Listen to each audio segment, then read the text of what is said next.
Oh, hello. It's Mr. Harry here again, and I'm out for a walk on the trails near our house, and I came across this.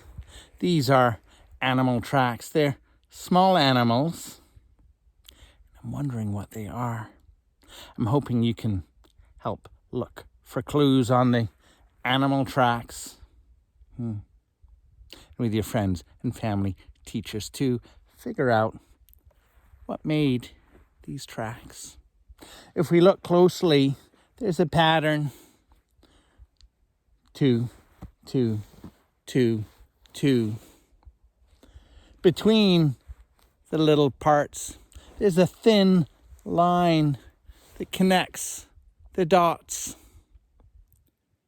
And I'm hoping you can use your imagination to find out what kind of animal made these tracks. Ask your friends, family, teachers too. See what you can do to find out who made these tracks. That would be lovely. We'll see you soon.